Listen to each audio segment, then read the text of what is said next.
آپ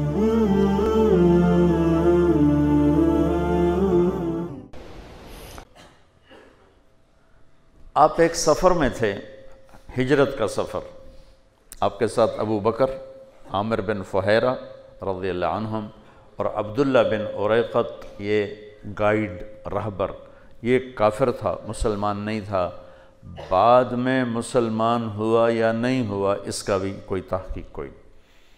تو آپ ایک جگہ سے گزرے جس کا نام ہے رابغ، وہاں بھوک لگی تو ایک خیمہ دیکھا، وہاں تشریف لے گئے اور وہاں ایک بڑھیا بیٹھی تھی، اس سے فرمانے لگے ماں جی کچھ کھانے کو مل جائے گا، ہم خریدنا چاہتے ہیں، مسافر ہیں، کچھ کھانے کو ملے گا؟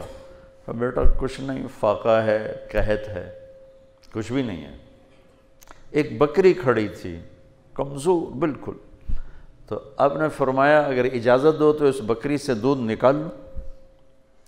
تو وہ حیران ہو کر کہنے لگی کہ دیکھ تو رہے ہو اس کے اوپر تو سوائے چمڑی کے اور کچھ ہے نہیں، دودھ کہاں سے نکالو گے؟ دوسرا یہ عازب بن بیاہی ہے، اس کا ملاپ نہیں ہوا تو دودھ کہاں سے آئے گا؟ بچہ نہیں دیا، دودھ کہاں سے آئے گا؟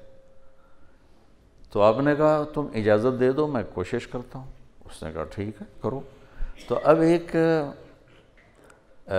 عجیب سا واقعہ ہونے والا تھا کہ ایک عرب ایک بکری سے دودھ نکالنا چاہتا ہے، کوئی ہندوستان سے نہیں گیا جس کو بکریوں کا پتہ نہیں، بکری اور عرب تو زندگی ساتھ گزارتے تھے، بکری، عرب اور اونٹ اور بکری اور گھوڑا یہ زندگی ساتھ ساتھ گزارتے تھے، تو لہٰذا وہ آپ کو حیران ہو کے دیکھنے لگی کہ ایک کون بندہ ہے یہ ایس چمڑی چجیں دودھ کرنا ہے کون؟ لہذا وہ غور سے دیکھتی رہی، وہ غور سے دیکھنا سما گیا، پھر اس نے اپنے نبی کا جو حلیہ بیان کیا کمال کر دی، آج تک کوئی ایسا حلیہ نہیں بیان کر سکا۔ تو لہٰذا وہ آپ کو دیکھ رہی، تو آپ نے اس کو کھینچا، اس بیچاری سے چلا بھی نہیں جا رہا تھا، تو آپ نے اس کے تھنوں کو جو ہاتھ لگایا تو وہ لٹک کے نیچے اتر گئے، دودھ سے بھر گئے۔ تو پھر آپ نے بڑے برتن میں دودھ نکالا، بھر دیا، اپنے تینوں ساتھیوں کو پلایا، ابو بکر، پھر عامر، پھر عبداللہ اور پھر آخر میں خود پیا۔ پھر اس کے بعد دوبارہ نیچے بیٹھے اور پھر اس میں سے دودھ نکالا اور پھر پورا جگ بھر دیا۔ بکری کے تھنوں سے ایک پاؤ سے اوپر دودھ نہیں نکلتا، انہوں پتہ نہیں کتنے سیر کڑ چھڑیا۔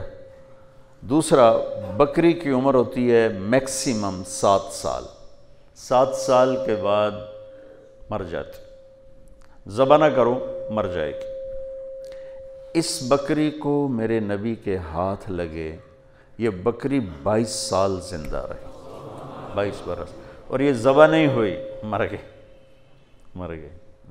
حضرت عثمان کے زمانے میں یہ بکری کا انتقال ہوا، ذبح نہیں کیا گیا، صرف اللہ کے نبی کے ہاتھ کی برکت تھی۔